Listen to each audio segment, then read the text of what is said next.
एक एक बात को बहुत ध्यान से सुनना और उसको नोट भी करते रहना। जो चीज़ मैं आपको सिखाने जा रहा हूँ अब, इसकी हेल्प से आप कोई सा भी रे डायग्राम अपने आप बना पाएंगे, किसी के मोहताज नहीं रहेंगे। ठीक है, कोई सा भी रे diagram you can draw it yourself. बस आपको ये मेथड सीखना, ये रूल्स याद रखने। ठीक, जब हम किसी भी मिरर के सामने ऑब्जेक्ट रखा हुआ है मिरर के सामने, तो बहुत सारी रेज उसमें से निकलेंगी and they will get incident on the mirror. ठीक, और वो सारी रेज हर डायरेक्शन में निकलती हैं। जैसे ये मिरर है आपका,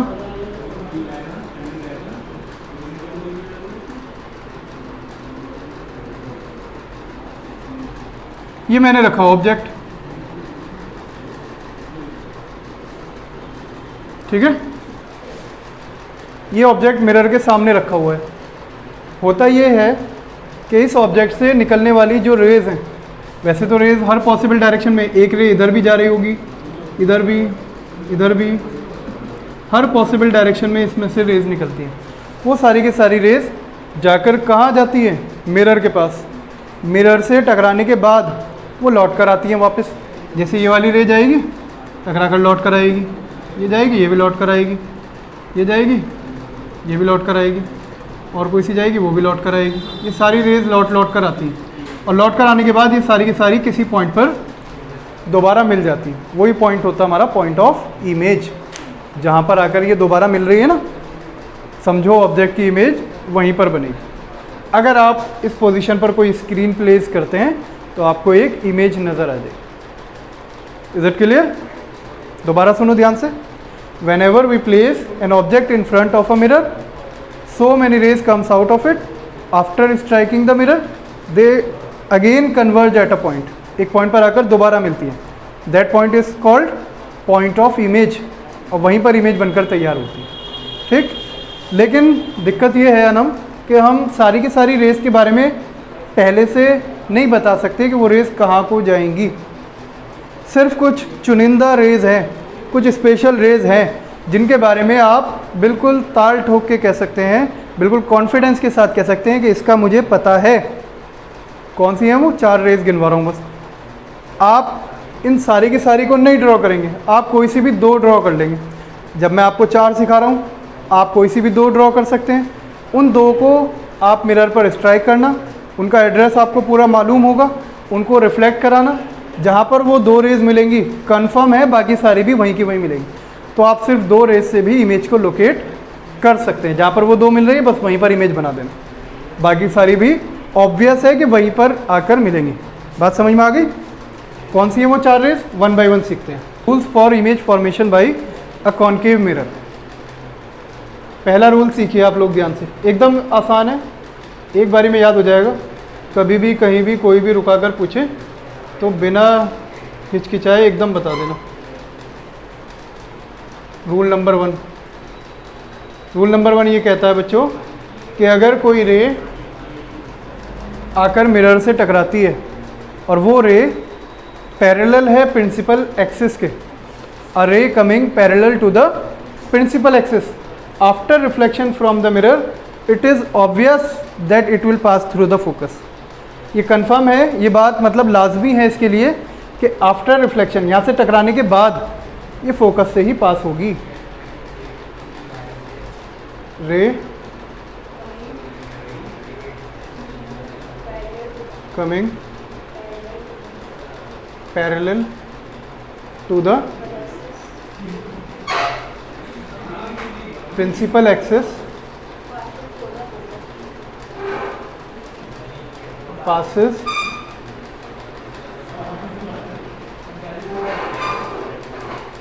passes through the focus after reflection.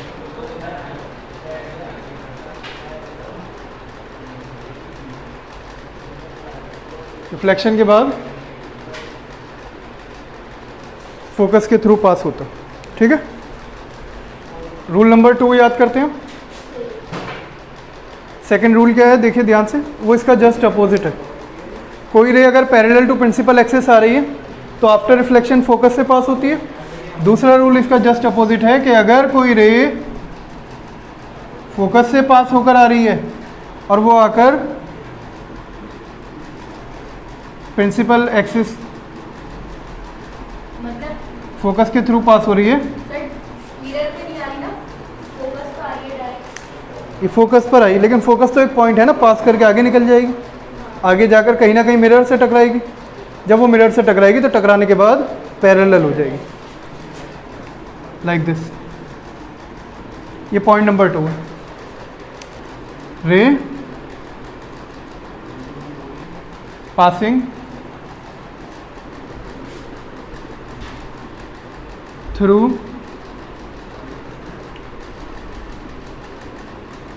the focus becomes parallel to the principal axis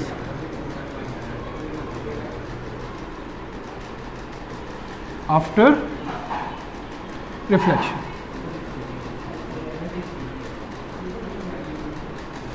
point number 3 ये है, देखो ध्यान से समझो।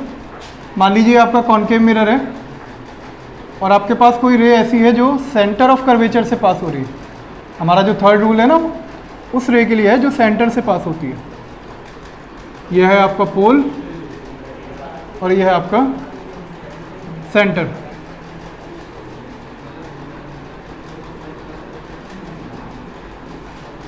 तो इसकी कितने रूल है कॉन्केव मिरर? 4 है, 4, तीसरा हो रहा है।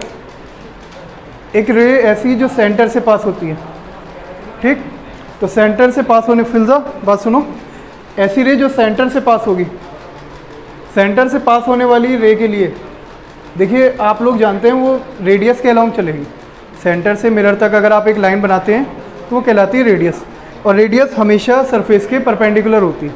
तो ये समझ लीजिए कि जब ये जाकर शीशे से टकराएगी तो शीशा जो होगा वो इसके परपेंडिकुलर होगा, और परपेंडिकुलर रे के लिए अगर कोई रे बिल्कुल सीधी सीधी आकर टकराती है तो वो ऐसे के ऐसे ही वापस लौट जाती है।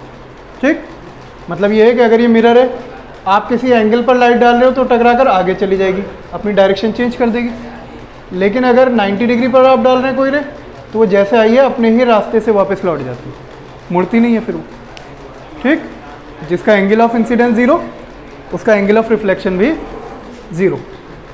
तो यहाँ पर वही वाला केस हो रहा है, सेंटर से आने वाली रे आकर 90 डिग्री पर टकराएगी, इसको नॉर्मल इंसिडेंस भी बोलते हैं, नॉर्मल इंसिडेंस। तो नॉर्मल इंसिडेंस के केस में लाइट एज इट इज़ अपने ही रास्ते पर लौट जाती है। तो इसका मतलब ये लाइट जो है अपने ही पाथ को रिट्रेस करेगी। ठीक, इसको लिख लीजिए आप, रे passing through centre of curvature retraces its path after reflection। Reflection के बाद वो अपने ही पाथ को दोबारा रिट्रेस करती है, उसी पर चलती है। ठीक, इसी पर बता देता हूँ। 4th वाला जो है ना बच्चों, वो आपका सिंपली जो आपने लॉ ऑफ रिफ्लेक्शन पढ़ा है ना, वही है आपका। आपने लॉ ऑफ रिफ्लेक्शन में पढ़ा था कि एंगल ऑफ इंसिडेंस और एंगल ऑफ रिफ्लेक्शन दोनों इक्वल होते हैं। तो यहाँ पर अगर एक लाइट रे ऐसे आ रही है और वो आकर ठीक पोल पर किसी एंगल आई पर इंसिडेंट होती है, ठीक, तो ये जिस एंगल पर आकर इंसिडेंट होगी, ये प्रिंसिपल एक्सिस नॉर्मल की तरह एक्ट करेगी, यहाँ पर ये नॉर्मल बन जाएगी और उसी एंगल पर ये टकरा कर नीचे वापस लौट जाएगी। ये एंगल भी उतना ही होगा आई जितना ऊपर वाला एंगल, याद रहेगा। जो रे पोल पर आकर इंसिडेंट होगी, इसके लिए आप ऐसे लिख सकते हैं, ray incident on the pole makes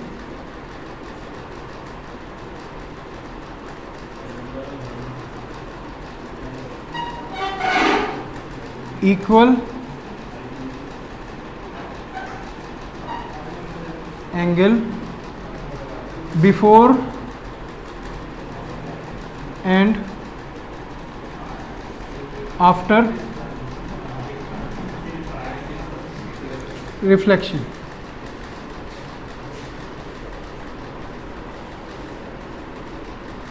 ठीक है, जो पोल पर इंसिडेंट होती है वो इक्वल एंगल बनाती है बिफोर एंड आफ्टर रिफ्लेक्शन।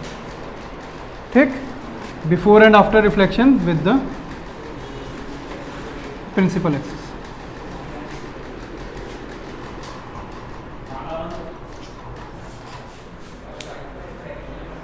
ठीक है, याद रहेगा।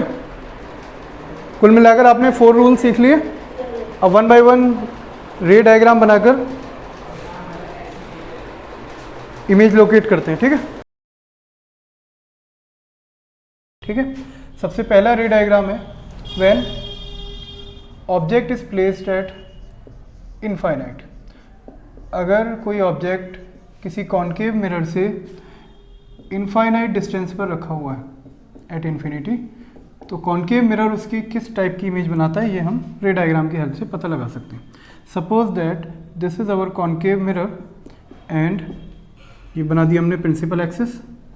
ठीक है, ये पॉइंट हो गया पोल, ये फोकस, और ये आ गया आपका सेंटर ऑफ कर्वेचर। और बहुत दूर अगर आप चला जाएंगे फार अवे तो आपको मिल जाएगा इन्फिनिटी। ठीक, वो जो हमने रूल्स सीखे हैं इमेज फॉर्मेशन के लिए, जैसे अगर कोई ray parallel to principal axis आती है तो वो आफ्टर रिफ्लेक्शन फोकस से पास होती है, इसी तरीके से फोकस से पास होने वाली आफ्टर रिफ्लेक्शन पैरेलल हो जाती है। इन रूल्स को यहाँ अप्लाई करना है और अप्लाई करने के बाद आपको रे डायग्राम बनाना है। ठीक, मान लीजिए आपने कोई ऑब्जेक्ट रखा है एट इनफाइनाइट, तो जो ऑब्जेक्ट बच्चों इनफाइनाइट पर रखा हुआ होता है उससे सिर्फ और सिर्फ पैरेलल रेज ही आ सकती हैं। ठीक है, तो पैरेलल रेज अगर आप मंगाते हैं किसी ऑब्जेक्ट से जो कि इन्फिनिटी पर रखा हुआ है, तो देखते हैं कहाँ उसकी इमेज बनेगी। तो ये आ गई पैरेलल रे। एक और ले लीजिए नीचे की तरफ, ये भी एक पैरेलल रे आ गई। आप जानते हैं कि आफ्टर रिफ्लेक्शन अगर कॉन्केव मिरर पर कोई पैरेलल रे आकर इंसिडेंट होती है तो आफ्टर रिफ्लेक्शन वो फोकस के थ्रू पास होती है, और जहाँ पर ये रेज आकर मिलेंगी यही पॉइंट होगा हमारा पॉइंट ऑफ इमेज। तो इसका मतलब ये हुआ कि अगर आप इनफाइनाइट पर कोई ऑब्जेक्ट प्लेस करते हैं तो उसकी एक इमेज बनकर तैयार होगी एट फोकस। तो यहाँ से आप इमेज के बारे में 2-3 बातें और भी लिख सकते हैं, क्योंकि image in front of concave mirror बन रही है तो ये इमेज हमारी एक रियल इमेज होगी। साथ में रियल इमेज हमेशा इन्वर्टेड होती है तो इन्वर्टेड भी होगी। लेकिन आप देख सकते हैं कि इमेज जो है बहुत छोटी है, एक पॉइंट पर आकर दोनों रेज इंटरसेक्ट कर रही हैं। तो इसके बारे में आप लिख सकते हैं that image formed is point sized image. Point sized है, या फिर दूसरा जो वर्ड इसके लिए आप यूज़ कर सकते हैं वो है हाईली डिमिनिश्ड। बहुत छोटी हो गई। अगर आप ऑब्जेक्ट से इसको कंपेयर करें तो ऑब्जेक्ट के कंपैरिजन में इमेज का साइज बहुत छोटा है, सिर्फ एक पॉइंट के बराबर नज़र आ रहा। ठीक है, तो हाईली डिमिनिश्ड एक पॉइंट साइज्ड इमेज इसकी फॉर्म होगी एट फोकस। ठीक है, याद रखेंगे आप, ये रे डायग्राम आप लोगों से बनाने आना चाहिए। ठीक, दूसरा बनाते हैं 1 बाय 1 6 प्लेसेस आपको बताएं। पहला नंबर तो यही है आपका जब ऑब्जेक्ट रखेंगे आप इनफाइनाइट पर। दूसरा केस तब है बच्चों जब हम ऑब्जेक्ट को इनफाइनाइट से थोड़ा आगे ले आए और किसी फाइनाइट प्लेस पर लाकर प्लेस करें, है ना। ये मान लीजिए प्रिंसिपल एक्सिस है और ये आपका एक कॉन्केव मिरर है और आपने एक ऑब्जेक्ट इसके सामने रखा हुआ है किसी फाइनाइट प्लेस पर, किसी फाइनाइट डिस्टेंस पर। पहले सारी चीज़ें मार्क कर लेते हैं, pole, focus and centre and infinity. अगर फाइनाइट डिस्टेंस है तो सेंटर से पीछे कहीं भी आप ऑब्जेक्ट रख दीजिए एक फाइनाइट डिस्टेंस पर, जैसे मैंने यहाँ पर ये प्लेस किया ऑब्जेक्ट। अब इसकी इमेज लोकेट करने की कोशिश करते हैं। आप लोगों को बताया था मैंने कि एक ऑब्जेक्ट जो मिरर के सामने रखा हुआ है उसमें से इनफाइनाइट रेज निकलती हैं, हर पॉसिबल डायरेक्शन में ये रेज एमिट करता है। वो सारी की सारी रेज जाकर मिरर से टकराती हैं, आफ्टर रिफ्लेक्शन दोबारा कन्वर्ज होती है किसी पॉइंट पर आकर, वही पॉइंट होता है हमारा पॉइंट ऑफ इमेज। बट आप सब रेज के बारे में नहीं जानते कि कहाँ से पास होंगी। कुछ स्पेशल रेज हैं जिनके बारे में हमें ऑलरेडी मालूम है। जैसे अगर मैं एक रे पैरेलल लेता हूँ, बहुत सारी रेज है ना, उनमें से कोई एक तो होगी जो पैरेलल टू प्रिंसिपल एक्सिस भी जा रही होगी, बिल्कुल सीधी सीधी, हाँ यही वाली। तो ये रे, इसके बारे में आप कंफर्म है, इसके बारे में आप पक्का कह सकते हैं कि ये रे आफ्टर रिफ्लेक्शन ऑब्वियस है कि फोकस से ही पास होगी। तो इसको आप फोकस से पास करा दीजिए लाइक दिस। ठीक है, पता नहीं कहाँ तक जाएगी, इसको ऐसे ही बनाकर छोड़ दीजिए। अब एक रे और हमें चाहिए, क्योंकि 2 रे से कम रे डायग्राम बनेगा। दूसरी रे जहाँ पर जाकर इस वाली रे को इंटरसेक्ट करेगी वहीं पर बाकी सारी भी करेंगी। सबके लिए कंफर्म है कि अगर आप मिनिमम 2 रेज से डायग्राम बना लेते हैं, सारी की सारी रेज उसी सिंगल पॉइंट पर जाकर मर्ज होती है। वही हमारा पॉइंट होता है पॉइंट ऑफ इमेज। तो दूसरा, हाँ यही आ जाएगा आपके माइंड में आ रहा होगा सबके, कि हम दूसरी रे जो है वो फोकस वाली ले सकते हैं। इसके अपोजिट जो होता है साहब, फोकस से पास होने वाली रे आफ्टर रिफ्लेक्शन पैरेलल हो जाएगी और इसकी एक रे बनकर तैयार होगी एट दिस पॉइंट। और ये पॉइंट कहाँ लाई कर रहा है? ये लाई कर रहा है between centre of curvature and focus. इसका मतलब ये हुआ whenever you place an object beyond C at finite distance, C के पीछे रखा है बट कोई फाइनाइट डिस्टेंस पर रखा हुआ है, तो उसकी जो इमेज बनेगी वो एक रियल इमेज बनेगी। और रियल इमेज इन्वर्टेड भी होती है, देखकर भी पता चल रहा है। ऑब्जेक्ट हमने सीधा रखा है, इमेज उल्टी बन रही है, तो रियल एंड इन्वर्टेड इमेज बनेगी। इसके साथ साथ इमेज डिमिनिश्ड है, थोड़ी साइज में ऑब्जेक्ट के कंपैरिजन में छोटी हो गई, तो इसको आप बोल सकते हैं डिमिनिश्ड है इमेज। ठीक। चौथी चीज़ है इसकी पोजीशन आप बता सकते हैं। पोजीशन है between C and F. When you place an object beyond C, its real inverted and diminished image will form between C and F. Between C and F. ठीक, ये हमारा 2 रे डायग्राम कंप्लीट हो गए। अब बात करते हैं नंबर 3 की। 1 बाय 1 हम आगे आते जा रहे हैं। पहले हमने इनफाइनाइट पर रखा, फिर बियॉन्ड सी। अब तीसरा नंबर आता है जब आप ऑब्जेक्ट प्लेस करेंगे एट सेंटर ऑफ कर्वेचर। तो सी पर और ऑब्जेक्ट रखकर देख लेते हैं, इसको रफ कर देते हैं। When object is placed at centre of curvature, उसको सी से डिनोट करते हैं और ये हो जाएगा हमारा, दोबारा बनाना पड़ेगा रे डायग्राम।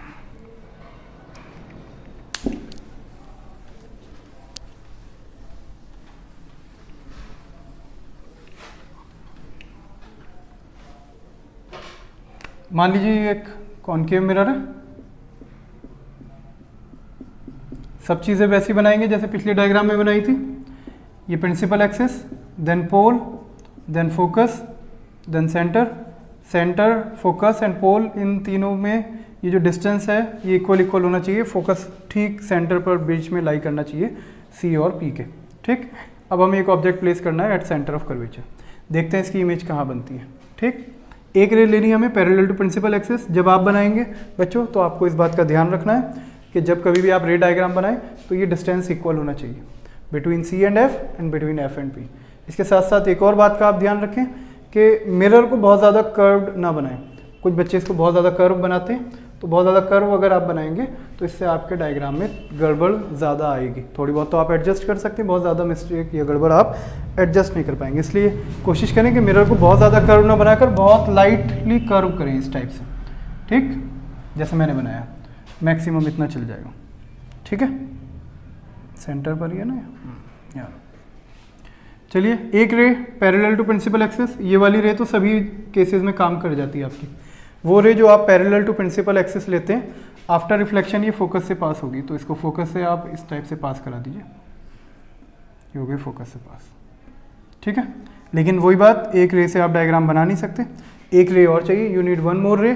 तो एक रे आप ये वाली ले सकते हैं जो फोकस से पास हो रही है।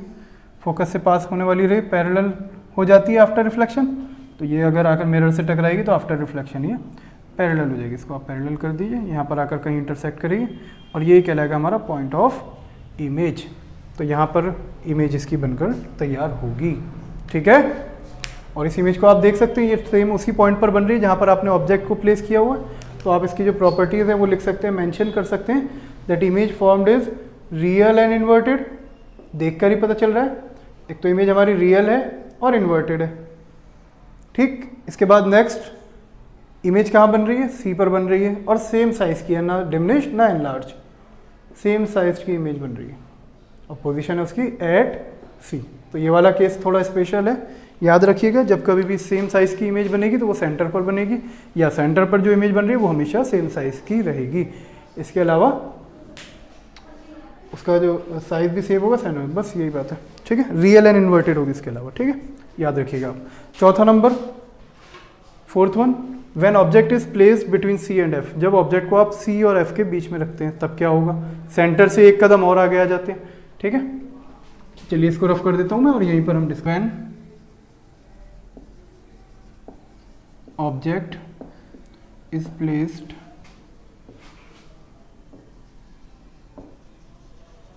Between C and F. ठीक है, ये हो गया हमारा पोल, ये फोकस, ये सेंटर। बहुत दूर आगे निकल जाएंगे आप, इनफाइनाइट आ जाएगा, लेकिन हमें तो यहाँ रखना है ऑब्जेक्ट सी और एफ के बीच में। तो यहाँ पर एक ऑब्जेक्ट आप प्लेस कर दीजिए बिटवीन सी एंड एफ। देखते हैं इसकी इमेज कहाँ बनेगी। तो वही कम से कम 2 रेस चाहिए आपको। तो एक तो आप पैरेलल टू प्रिंसिपल एक्सिस ले सकते हैं, इस रे के बारे में जानते हैं आप लोग। कहाँ से पास होगी ये बच्चों, ये पास होगी फ्रॉम फोकस। जो ray parallel to principal axis होती है आफ्टर रिफ्लेक्शन फोकस से पास होगी। बस हमें दूसरी रे और बनानी है और देखना है वो रे कहाँ से पास होती है ना, तो वो फोकस से पास करा देते हैं। तो ये फोकस से पास होने वाली रे ये पैरेलल हो जाएगी, इसको पैरेलल कर दीजिए, दोनों यहाँ पर आकर इंटरसेक्ट करेंगी। यही पॉइंट हो गया हमारा पॉइंट ऑफ इमेज। ठीक, तो इसका मतलब ये हुआ whenever you place an object between C and F, it's real inverted and enlarge, now image is enlarge image will form beyond C. ठीक है, इमेज हमारी बन रही है beyond C, it is real and inverted. ठीक है, साथ में एनलार्ज्ड भी। ठीक, इस टाइप से आप प्रॉपर्टीज गिनवा सकते हैं। ठीक है, when object is placed at focus, focus का मतलब है जिसको पॉइंट को एफ से डिनोट करते थे मैं ना।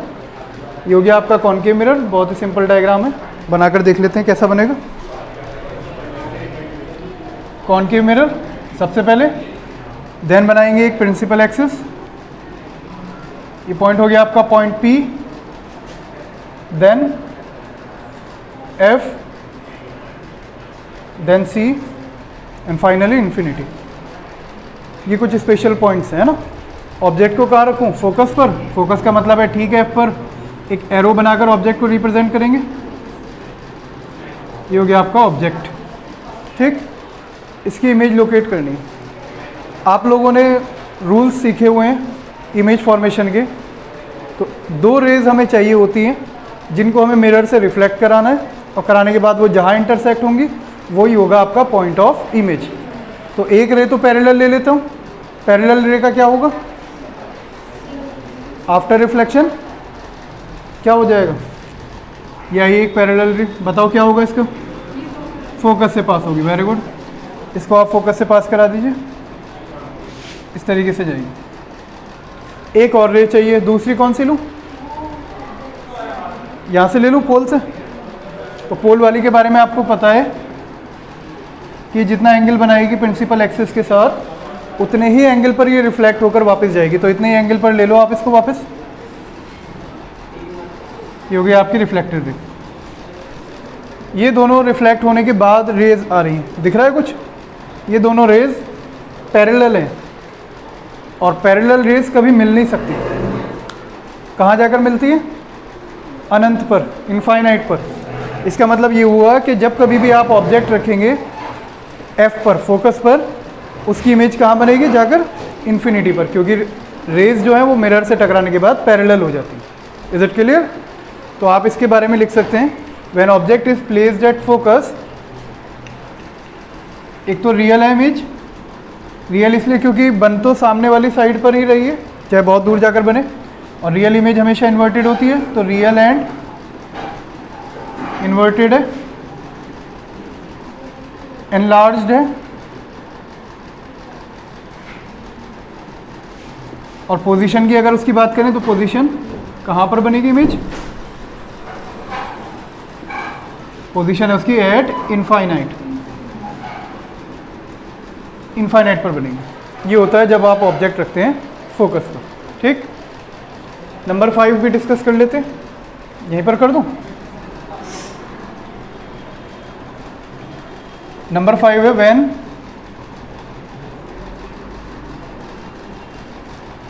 ऑब्जेक्ट इज प्लेस्ड, सॉरी ये तो हमारा नंबर 5 था, 4 तो हमने कल कर लिए थे ना, ये था 5, ये नंबर 5 है। अब जो हमें डिस्कस करना है वो है number 6। When object is placed between F and P। Number 6 है लास्ट, जिसमें हम ऑब्जेक्ट को रखते हैं फोकस एंड पोल के बीच में। यह है फोकस, यह है पोल। 1 बाय 1 आगे आते जा रहे थे हम। अब ये लास्ट पोजीशन बची है जो फोकस से पोल तक का पूरा डिस्टेंस कवर करेगी। ठीक, बनाकर देखते हैं कैसी बनेगी। ये हो गया हमारी प्रिंसिपल एक्सिस, ये हो गया कॉनकेव मिरर,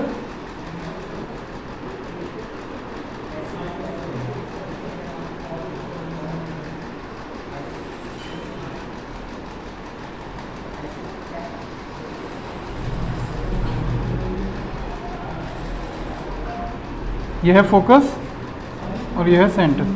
तो यहाँ रख देते हैं एक ऑब्जेक्ट को,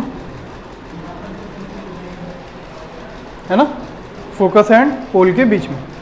तो पहली रे वो तो ये चल जाएगी पैरेलल। तो पैरेलल रे जो होती है वो आफ्टर रिफ्लेक्शन फोकस से पास होती है। तो इसको फोकस से यहाँ से पास कराएंगे, ये होगा। ठीक,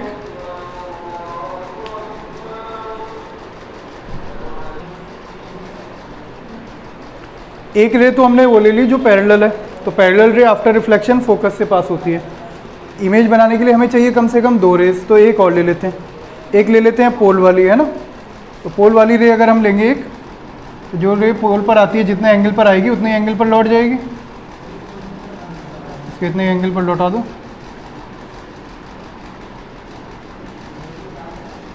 तो ये दोनों रेज जो हैं एक डाइवर्जिंग रेज बनेंगी। डाइवर्जिंग रेज का मतलब पता है आपको? देखिए पैरेलल तो वो होती है जो बिल्कुल बीच का जो डिस्टेंस है वो हर जगह सेम होता है, एज इट इज़ चलता रहता है। उनको तो हम बोलते हैं पैरेलल रेस।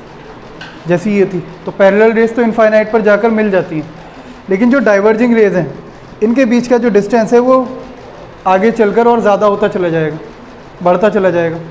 तो ये रेज इनफाइनाइट पर जाकर भी नहीं मिल सकती, तो इनके यहाँ मिलने का कोई चांस नहीं है। ऐसी रेज को हम मिरर के पीछे प्रोड्यूस करके देख लेते हैं। हो सकता है यहाँ से आने वाले को, जो इंसान यहाँ से इसको देख रहा है, देखने वाले को ये रेज एक पॉइंट से आती हुई नज़र आए। अगर आप इनको मिरर के पीछे प्रोड्यूस करेंगे तो ये रेज आपको एक सिंगल पॉइंट से आती हुई नज़र आएंगी, और यही पॉइंट होता है पॉइंट ऑफ इमेज। बात समझ में आई? जब कभी भी ऑब्जेक्ट फोकस और पोल के बीच में होगा तो इस साइड तो इमेज आपको मिलेगी नहीं। ऐसे केसेस में हम बनाते हैं वर्चुअल इमेज।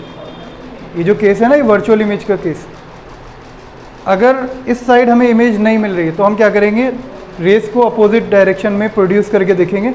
क्या पता बिहाइंड द मिरर ये किसी पॉइंट से आती हुई आपको अपीयर हो, एक पॉइंट पर जाकर मिल जाए।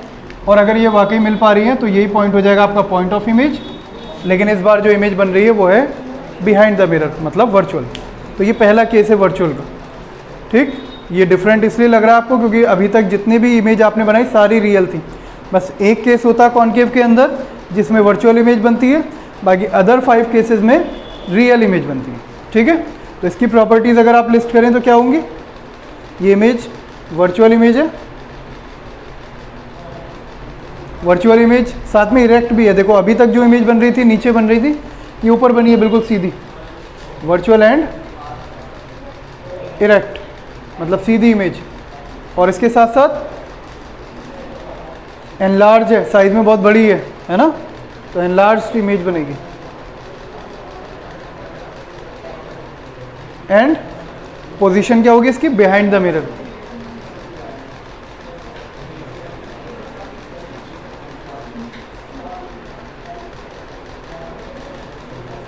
उतार लो इसको।